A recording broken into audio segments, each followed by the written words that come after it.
Good morning. Welcome along to Paper Talk. Over the next 10 minutes or so, we're going to take a close look through the sports pages to see exactly what is making the headlines. And our guests this morning is Flex from the United View and Liam Twomey from The Athletic. A very good morning to you both. We are going to start with the Daily Mail. Now, this one is a column from Martin Samuel, the chief sports writer at Anfield. Now, with talk of U-turns dominating the political agenda, it's apt that one should get a mention this morning in the sport. U-turn goes down a storm as Magic Mo raises the roof. That's the headline for Martin Samuel's take on yesterday's game. So, Liam, what is the U-turn that Martin is referring to? Well, so a couple of minutes before Mo Salah scored what turned out to be a brilliant winning goal, his number was accidentally held up to come off, and he did not look best pleased. It turned out to be seemingly a tech error, probably fortunately for Jurgen Klopp that was the case. Salah stayed on and won the game. It was just one more sort of punctuating moment in what was a really incredible, intense 90 minutes at Anfield.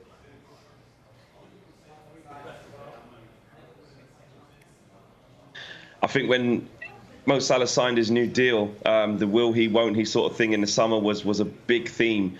And he signs his new deal. And since then, I think he has kind of flattered to the seas. But I think Liverpool fans, rightly so, have stood by him and not questioned whether he's going to return to form.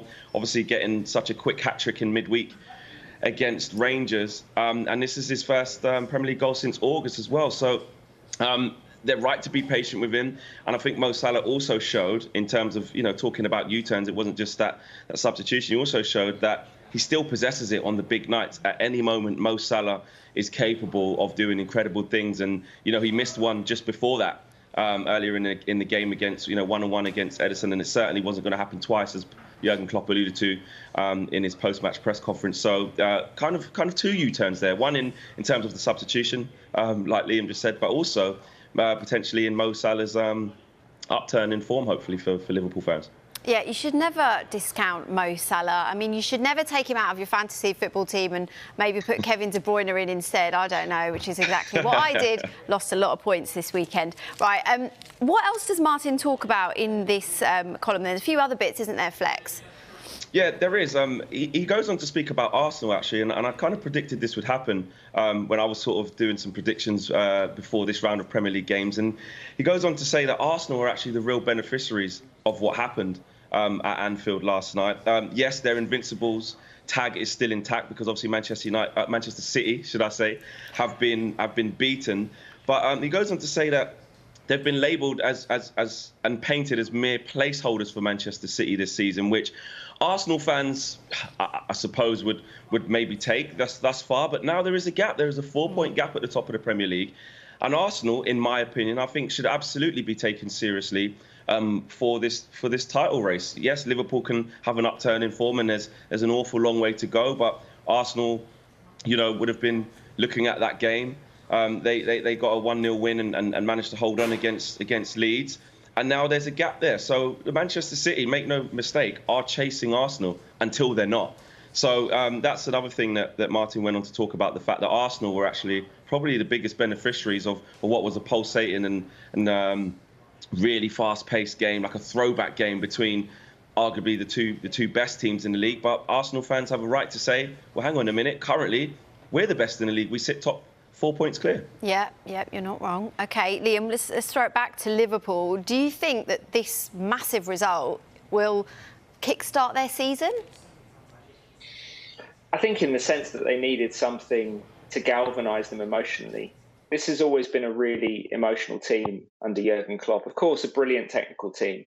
But they feed off the emotion of Anfield and those massive nights. And it felt like for the first couple of months of this season, they were just flat. They were just looking for something to really get them going. And that is usually Manchester City. And I think they raised themselves for a massive performance. They got a talismanic performance out of Mo Salah, which is just as important. I think when we're talking about Liverpool, coming back to win the league, that still seems quite optimistic based on where they are in the table. But they needed something to galvanise them just to get them up the league and to make them feel like there's forward momentum in their season again, and there's nothing better than beating Manchester City to do that. There isn't. I agree with Liam, and I think they really needed that emotionally. You know, some of the words Martin used in his piece was relentless, furious ferociousness. You know, it was off the charts, the energy that Liverpool put up, and Jurgen Klopp spoke about it afterwards in his post-match presser that, you know, in order to play against Manchester City, you need to be at your best and more. And Liverpool literally did it the old school way. You know, they fought for every ball. It was deafening. Again, a word used by Martin in his piece at Anfield, and it did that game. You wouldn't have known that Liverpool were so far off Manchester City in this title race so far this season. It literally felt like what we've seen from the last few seasons, where these two teams literally throw everything at each other, and literally there are so small margins when one wins or loses. And yesterday was a really small margin, and João Cancelo is usually fantastic in those sorts of positions, making a mistake, and up pops Mo Salah. So in terms of Liverpool turning it around, I think they've proved that they can go on long winning runs. They've proved that they can come through adversity. You look at the season where they managed to get the top four when it was absolutely blighted with injury. Jurgen Klopp usually finds a way. So you can never write off Liverpool, although I do agree with what Liam just said there. I think the title is probably too far gone. But, you know, if Arsenal were to slip up and leave the door open, I think Liverpool could come through for that second place, because they've shown they can do it before. Yeah, absolutely. We have to talk about the refereeing. I think yesterday at Anfield, Anthony Taylor had a pretty busy day, didn't he? He came in for plenty of stick from the crowd, but former Premier League referee Mike Dean has praised Taylor's performance in his column in the Mail. So, Flex, what specifically is Mike Dean pleased about in terms of Taylor's performance at Anfield?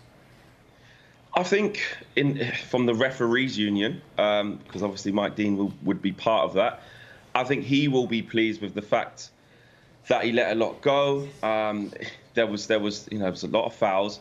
He tried to keep play going. He tried to allow the occasion to be the occasion, and let VAR step in or not step in, and not try to have too much imprint on the game and let things go. In my opinion, though, I think he got some big calls wrong, and obviously what led to Jurgen Klopp losing his cool and picking up that red card by shouting in the linesman's ear/face was a clear foul on Mo Salah. He was getting pulled down, and it was a definite foul, and the fact that Anthony Taylor missed that so obviously, I think was what contributed to Jurgen Klopp getting that red card. So that wasn't a good decision. Obviously, the situation with the goal being disallowed, I mean, Anthony Taylor waves play on again.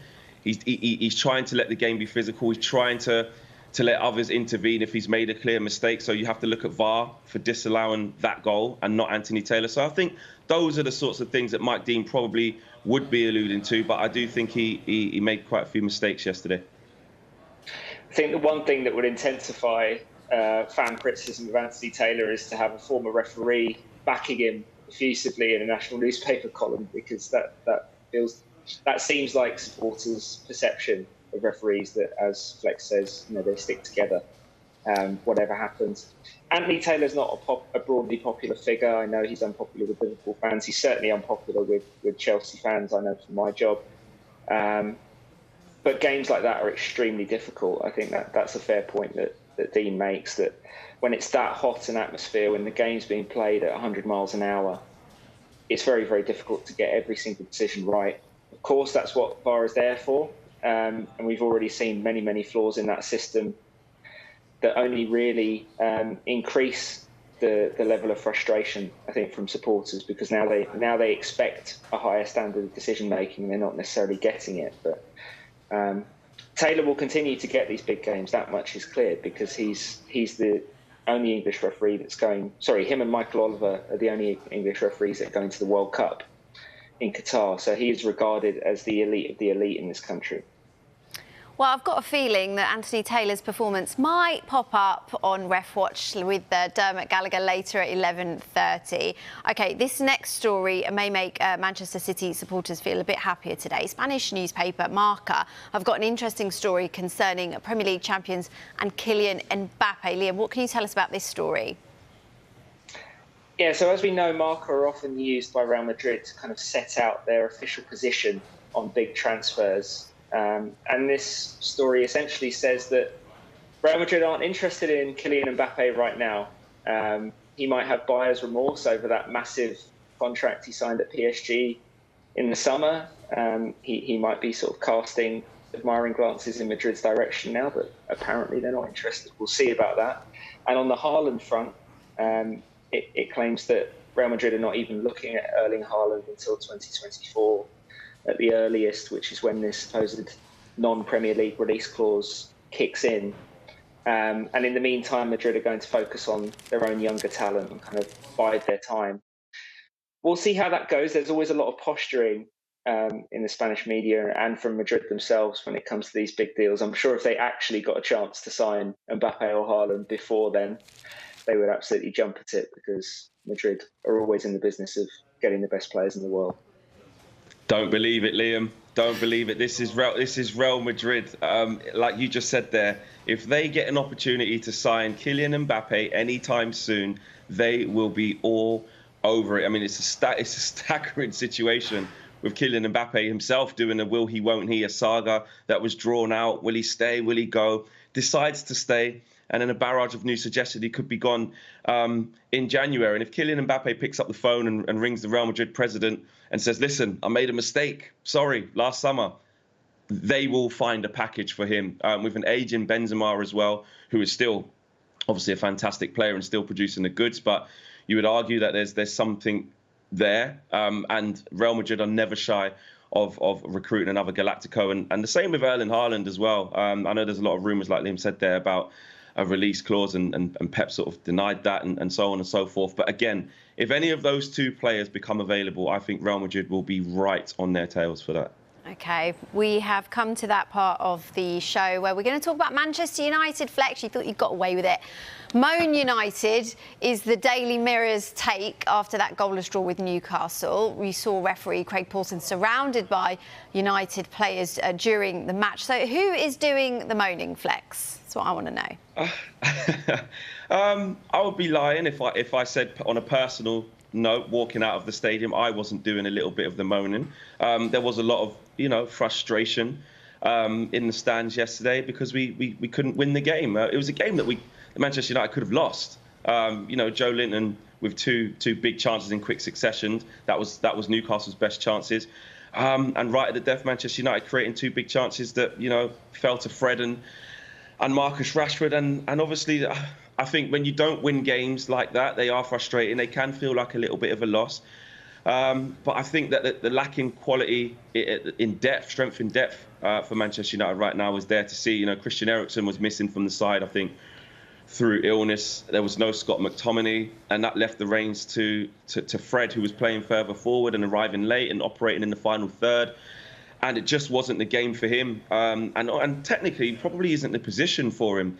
He just lacked that bit of quality throughout the game, the oohs and the ahs, and his confidence kind of got depleted a little bit there. Ronaldo obviously substituted, and Rashford comes on. And again, right in the dying moments, we had two brilliant chances, one made by Rashford and one missed by Rashford. And it just felt like 2 points drop. But having said that, like I said, I think this is going to be a long process with Erik ten Hag, one that we can't fix everything in one transfer window. There is going to be an awful lot of blips along the way. The lack of consistency, the lack of being clinical in front of goal. These are all themes that we're going to expect to see as Manchester United fans. I, on a personal note, certainly expect it. And it's about bouncing back again and staying in and around that top four area, which obviously this early on we still are. So frustrating, yes. Moaning a little bit, yes, but these things are going to happen. Well, one thing that is always consistent is you, Flex. And you too, Liam. No, it's been a pleasure to have you both on Paper Talk. Thanks ever so much. We'll see you both again soon.